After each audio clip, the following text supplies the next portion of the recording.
running late. That's right, honey. Are you ready for me? We are ready. Ready to go? What's your name, sir? Dominic. Dominic, Garth. Good Pleasure to meet you. Thanks. Thank you for this. Thank you, Miss Nancy. I'm Have sorry. fun, sweetheart. Thank you. I hear Very you were much. with the student athlete. Yes, they were fantastic. How are you all? My apologies for being late. No disrespect ever intended. Just come from a talk with the student athletes. Man, the culture here, that was the word. The culture here is phenomenal. And it's talking about stay in the game.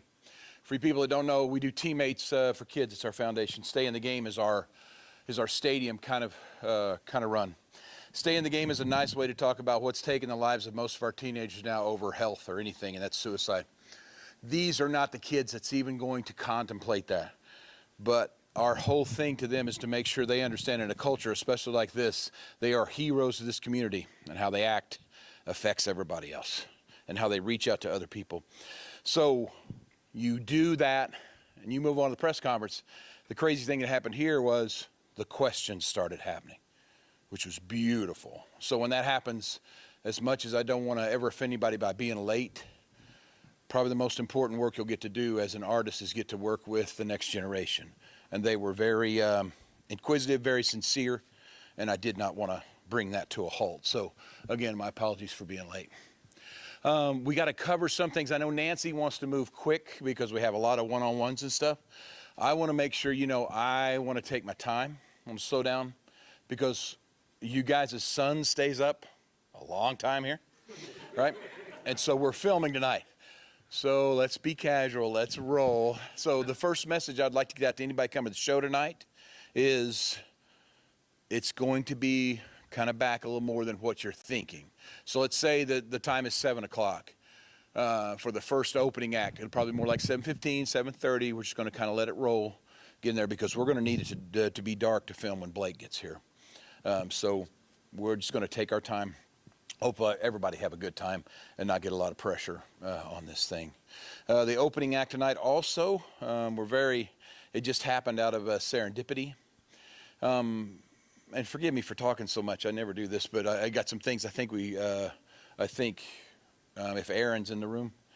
Aaron, I need to make sure that we get the list of things. Okay. If you guys have ever seen road touring acts, the guitar tech that brings your guitar out to you can play guitar 1,000 times better than you can. The guy that's adjusting your mic can sing 1,000 times better than you can. So know that the guy that's rigging this place is a phenomenal guitar player. The guy that's shooting camera on this thing is an amazing drummer. So what we decided to do with this tour was two things. We decided to have the crew open one show a year. This is the city. And so the crew is actually playing tonight before Granger is, right? So we got Granger tonight and we got Dylan tomorrow? Yeah, okay. So the crew will be playing before. So we've got to find out some way, we'll find out some way to make sure that the crowd knows who they're watching tonight play music, and you won't believe it, are going to be the same guys that's actually running the show, putting up, that's been here all week putting it up. So hardworking guys, but very talented guys. So the whole thing is to have fun for the crowd, but mostly just to get your crew so scared shitless that they can't walk out to the thing and enjoy that, so they can finally feel what it's like to be nervous as hell as you're walking out to get ready to play. So the more they know about music and the more they get to play, the more they understand us. And so the more they understand us, the better we work together as a team. So this is going to be fun tonight. So we got a lot of music. Blake's going to be here. He's on his way here right now. And as far as that goes, guys, I hate to say this. If you're lucky in this business, someone's going to call you the nicest guy on the planet. Well, whoever they say it about, even if it's Garth Brooks, they're lying. The nicest guy on the planet, Blake Shelton. This guy has said yes to everything. Sweetest guy. He doesn't care. When are you going to get here? When you want. He's the best guy on the planet. No ego whatsoever, and talented and beautiful. My wife has been waiting for this day for a long time. She loves Blake, so this is going to be a lot of fun. Glad it's happening here, because this is a spot we missed on the 3-year tour, on the comeback tour. And so this will be like getting to do all the stuff you've learned in the last 3 years, take everything you got to do in the 90s and put it together for a first-time show here. That means it's going to get exciting, it's going to get loud, it's going to get fun. So really, really looking forward to this because of the culture of this area and because of the way this area has always supported us. I don't know how many people were here in the early 90s or late 90s, but if you came to one of those shows, this is one of those places you're lucky to get out with your life because the fans are just that way. And so the greatest compliment I think you can ever pay a city is to not come here for the first time, but to come back here because you've been here before. And so that's why we're all here. There won't be anybody on that stage that doesn't know the city because all the players are the same players. We'll introduce them tonight, but the rookie of the bunch is 24 years in. And then there's the original day guys. We've been together for, it's either 113 or 114 years this year. We're celebrating our anniversary together. That was a joke, but yes, we've been together a long time.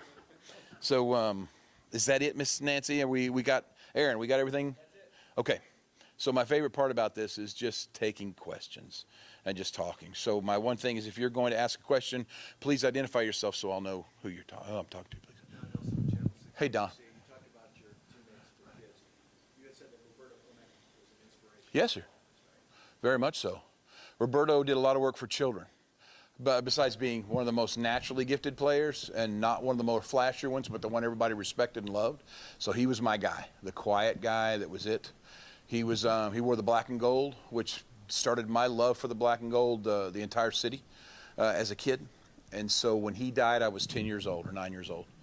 And I made him a promise the day he died that I would do something in foundation work like he did. And kind of forgot the promise until Teammates for Kids came up really kind of late in my life. I think this is our 20th year, so it came up in my 30s. And just latched onto it, and now I'm going to brag a little bit about Teammates, not myself, but Teammates is in over 60 countries, over 4,500 professional athletes, and it's the most proud thing I've ever got to be a part of, other than being a father and a husband to my wife. It's the most important work I've ever got to do. Thank you for asking. Yes, sir. Hi, Joey Proctor with KTVB. You mentioned Joe. Blake Shelton being the nicest guy in the Yeah. world. Any chance he would say yes to doing a second show tomorrow night? Oh, him? No, because he's the busiest guy on the planet, too. So the reason why we got him is it's Friday. That's it. He's gone on every Saturday because we were trying to get it done somewhere else. And then when your governor was sweet enough to call and ask for another show, I just put in the thing, hey, I know Friday's like a Saturday, I'm sure. And he goes, no, he's actually off Friday and would love to do it. So I think this is, I believe in karma, or things are just, if they happen, they're going to this way. And I believe this is just all the cards kind of falling in the right spot. So I'll apologize to the Saturday night crowd because that show won't be as good because Blake's not here. But tonight's going to be a blast. Yes, sir. Michael Capson, United Statesman. Hey, Mike. I believe the last time you performed here was 1992. Mm-hmm. I imagine Boise probably looked a lot different back then. Is it even recognizable now from the last time you were here? Well, the college feels that way because we played in the same place. And then we came over here, the track's missing. We came over here and played on the blue because everybody wants to play on the blue. And then between 92 and here, you guys kind of made it world famous. One was the OU game against OU with a big engagement, right? I mean, there wasn't anybody in America that wasn't watching that game. And so, and then here comes the culture. And now your coaches get picked up by other universities. Your players are only here for 4 years, but yet you continue to win. So I think that's why this place is growing like it is. It's a culture of treating one another really well. If you go out and just walk past people and everybody at home, you go, hey, how you doing? And a lot of people at home will just keep walking because it's not their culture. Here, everybody goes, hey, how you doing? How you doing? So that's a neat thing. So the things that I focused on, I don't think have changed that much, are the people. But yeah, this place is growing unbelievable. We can see it from downtown where we're at the hotel. Yes, sir. Todd Coombs, KIDK, Channel 3, Idaho Falls. First name again, sir? Todd. You mentioned the governor called. Yes, sir. When Governor Little called you, on a personal note, what did that say for you? What did that mean to you? Well, it kind of gave me a sense of relief. We've done these stadium shows and we have said one night only. That was it, because we wanted to make it a special night. Because let's take Chicago on the last tour. We were there more nights in Chicago than we're going to be on tour the whole year this year, right? So we wanted it to be one night magical things. But then when you get the report from all your people in social media that, hey, man, 60% of us that were there when you told us the tickets would go on sale never got up to the window, it makes you feel bad. It makes you feel really good, but it makes you feel bad for those people that didn't. But I can't break that kind of vow or that promise to make this a magical night. The phone rings, it's the governor. First of all, it tells me he gives a damn about his people. And secondly, it's very sweet of all the things this guy probably has to do that he's making this call. The one thing I will tell you that I was surprised about, I did not know it was being recorded. And when I heard somebody go, hey, I heard the call, I'm like, oh God, please, what did I say? And thank goodness there were no cuss words in it. It was good. So it kind of turned out well, but that was the only thing. But it was very sweet of him to do. And for them to then turn out on the second day of sales, like they did on the first one, I love this place, and they have been so sweet. I don't know why, but they've been very sweet to me. Yes, sir. Nate Eaton with East Idaho News. Hey, You Nate. mentioned Blake will be here tonight. Yes, Any sir. other differences in tomorrow night's show compared to your other stops? Well, it's a college tour, so understand we play college and professional stadiums, and it's exactly like the sport. The college shows run a little slower. We'll get a lot more music in the college because it's a lot more diverse. Professionals, we'll just go in and just hit it, and you just try and run as fast as you can. And they're ready. That's what they're used to. But like the big difference for here, I don't know if you knew about the sound check last night, but we had a sound check last night that was student ID, where they were free with a student ID, and faculty and staff had to pay something like, I don't know, $10 or something to get in. But when you add it all up, it's a scholarship. We'll match that money, and it'll go back to a scholarship for here at Boise State. Our general hope is that scholarship goes to people who never could afford to have come to college, help them out. And if they're going to name the scholarship, to name it after somebody that never get their name on a scholarship, that's a wonderful representative of this community here. So hopefully all those things will happen. That's what you do in the college towns. And so for me, the college towns are kind of like my sentimental favorite. Like everybody else's, if you talk about, no offense against the NBA, but the NBA versus March Madness, you'll see those people that March Madness, they kind of get a little bit more, and the NBA is more like show, kind of thing. So same way. When we go to the pro stadiums, we're a little slicker. If we can ever be slick, we're a little slicker. And then when you go to college, you kind of settle into the community and become part of it. It's cool. Yes, sir. Hey, Garth, Jeff Roper from Idaho. Hey, Jeff, how you doing? Good to see you, man. Good to see you. We made it over. We're so excited. There's people in Pocatello, and I know Paul is amped. Whoa. Put you on local news 8 tonight. You talked to me earlier, and we were talking about the connection you can feel in a stadium of 40,000 people when that song "The River" comes on. Please tell us about that. Well, the river tonight will be kind of a juggle because there's something that really, it's, tradition starts to happen. And so this stadium, if it's like every other stadium we played so far, they will light this place up. They just do it on their own. I don't know why. So you'll watch me. If I seem to be stuttering or I seem to be pacing a lot more, I'm waiting for that damn sun to go down so they can light this stadium because it's one of the most beautiful feelings in the world. And they'll sing it. They'll take it over. And with those lights, then almost you get to become a fan. You get to step back. And you're not the face and the name now. You're an observer. And I got to tell you, it's one of the most selfishly beautiful things I've ever got to experience. So the river's kind of it for me. I'll never understand it, but that song has kind of become people. I mean, I was lucky enough to get to play baseball for the foundation. And I can't tell you how many of these big guys will come up to you and go every day going into AAA ball. I played this all the way to the ball stand. It's always the river, which I would think would be something like really upbeat, but it's always the river. So that song kind of has a special meaning for me anyway. So that's kind of what we'll be doing tonight, is trying to get to that moment. Then hopefully what it'll be when you're walking out of here, it'll be one of a lot of moments that you hopefully feel was the highlight of the show. Good seeing you again. Yes, sir. Steve at Channel 6. Hey, Steve. Tell me a little bit about Dive Bar and how the song came about, how the duet came about, and why you've chosen to premiere it here in Boise. Yeah, well, let's start backwards. We chose to premiere here in Boise because time worked out that way, and this was the only place that Blake could make it. My favorite thing was it came on a show for people who couldn't even get tickets for the first time it went around. So when you talk about an artist and you talk about the people you want to play for, do you want to play for the people that it's the easiest to get a ticket? Or do you want to play for those people that work their ass off twice as hard to get that ticket? This is going to be a cool crowd tonight because they're going to come hungry. And my job is to make them wish they never met me, man. I'm hoping I'm going to wear their ass out tonight. That's my job. I hope they crawl out of here, right? So this is going to be fun. So that's how the timing got here. The song started with a guy named Mitch Rossell who wrote Ask Me How I Know. Nice kid. Calls me up and he goes, hey, I want to do something about the deep end of a dive bar. And my immediate response back was, well, if you're going to do something in the deep end of the dive bar, you got to do something in the weak end of the deep end of a dive bar. Because that's how writers talk to each other and you laugh, right? And so about 6, 8 months later, Big Chuck, Brian Kennedy, you'll see him here. He's road manager, but he's also a songwriter. Wrote Beaches of Cheyenne, Fever, American Honky Tonk Bar Association. Mitch got with him, and they started doing it.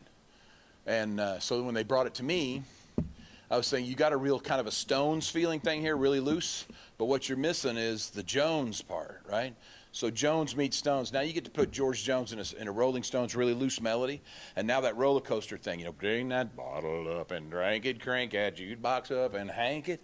That stuff right there is fun. And as soon as it went there, the original line was turn that bottle up and drank it, turn that jukebox up and crank it. And it was Mitch that says, no, you want to crank the jukebox up and hank it. Oh, really? That's how we're going to start this? So it was just fun from there. So it took about a year from when he called to when we recorded it. And then I saw Blake on the ACMs doing God's Country, his current #1 single. And there's just something in his face. I'm like, I don't even know this cat. He was raised about 40 miles from where I was raised. He's raised around Shawnee or Ada. And I'm in Oklahoma City, basically, Yukon. And so I called him up. I said, hey, man, I don't know if you'd ever think about this. And he said, hell yeah. I said, I have an EI. He goes, hell yeah, I'm in. And then he does that thing that people are so sweet of. He makes you feel 150 years old by going, in high school, man, your stuff was. So that's how we kind of got together. Sorry, Aaron, I know you're pushing, but I had the young lady behind him. Yes. Courtney with 95.7 KTJ. Hi, Miss Courtney. Hi. I was just curious, what made you decide to focus on venues like this on your next upcoming tour versus smaller, more intimate crowds? Boy, Miss Courtney, if you know me, I'll try to always defer. So I don't like to call it humble, but just being thankful and grateful for what you got. So I try not to ring our own bell. We've been in this business for long enough to where I believe we earned the chance to try and do stadiums. Stadiums is what everybody dreams of getting to do. It's kind of like the when you're a little kid, it's the big time. It's what you think of, stadiums, because you've seen Freddie Mercury in Wembley, you know, and you've seen George Strait at Texas Stadium or Cowboy Stadium. This is what you want to do. So I thought that we had put in the time. We did the 3-year tour at the end of the 90s and went home to raise our kids. And when we came back, what we did is, if you'll look at history, we just married that 3-year tour right over again to kind of see where we were at. And it showed us that we could step into stadiums. Now, I'm going to be real honest. Stadiums were more of an ego thing for me because stadiums can't be warm. They're echoey. They can't be personal. And this tour has showed me the complete opposite. Somebody asked me the other day, what is my favorite tour? It's this one. It's so warm. Well, and I know we're all sitting here, because I did it too. We're all sitting here going, stadium tour can't be warm. Get ready for what you're about to see tonight. It'll just make you cry like a little baby. And I love it because the music is kind of taken over, which is what it should do. But I hate to be a guy. I hate to say this as a guy because I never believed it, but size does matter, okay? And 17,000 people singing unanswered prayers as opposed to 40,000 people singing it. Get ready, because it sounds like you're hearing the angels from heaven when they do it like that. So I'm really enjoying this one. Garth, Yes, sir. I want everybody to know about the new CD. What can we expect? Because this is the first single you played. There's more coming. Oh no, this is the 4th single off. The first one was All Day Long. So for a year we've been working on this thing, and every time somebody asked me how's it going, I said it's fun. It's fun. It's fun. So fun became the name of it.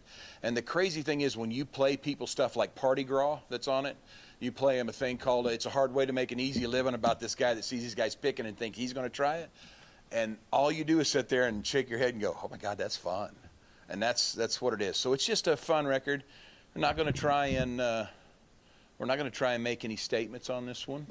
It's just going to follow the music on this one. And it's been, I wish I was another word I could use for fun, but it has been a blast. So I think it's appropriately titled, and hopefully we'll be finishing up into this month, maybe mid-August, be out for this fall. Trisha's got one too, though. Trisha does. Trisha came out and kicked the doors down. She came out with Every Girl, and that album. I'm just going to tell you this, not because I'm sleeping with her, but because I hear music every day. Her album might be the best one that's ever had her name on it. It's just packed with, you're going, holy cow. That was my favorite song. You hear this one, you go, no, this is my favorite song. Then you hear the next one, you go, no, that's my favorite. She's done it well. She's done it right. She's making dinner tonight, Garth? Now, I will tell you, I don't like to brag, but I am the smartest guy on the planet. Okay, so when we did the caterers for the tour, for the 3-year tour in this, the only requirement is they have to cook out of her cookbook. So every night you get to roll into Trisha Yearwood food. That's pretty cool. And Trisha Yearwood doesn't have to make it. That makes Trisha. She likes it. Hey, everybody good? Yes, sir. James Tyler from 94.9 The Wolf Hey, in James. Tri-Cities, Washington. You were talking about little moments that you have in the performance. Yeah. I was lucky enough to go to Eugene, and it was a fantastic Oh, no show. kidding. Yeah. It was awesome. Loudest crowd I've ever heard. It was so great. And I was just wondering, you have those moments in the show where you take the hat off, you're just standing there and you're kind of taking it in. What's going through your mind in those moments? I do math a lot. I don't know why. Numbers are in my head a lot. So we just come from Denver, which I will swear is the greatest show of my life. Yeah. We roll into Oregon. Now, Denver's 85,000.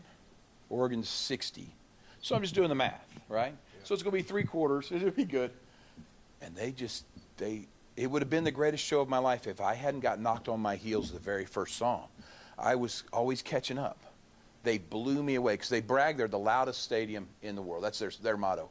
And I'll be damned. I've never heard anything that loud in my life. And there's 60,000 of them compared to 85,000, you think. So the math wasn't working out. Nothing was working out. So I just sat there kind of in dumb shock the whole time and then tried to catch up. We had 2 guys from Oregon that was in the band. So when they responded the way they did to them, we had one of the G-men out with us. When they responded the way they did, I started crying. This shit should be regular by now, right? Yeah. But it still gets me. So I think that was it. I think if you saw me full of surprise in Oregon, it's just because they jumped. And I don't like to lose, but they kicked my ass, But it was a fun loss for me. It was awesome. That's good. Thank you. I'll be interested to see how this one's different for you.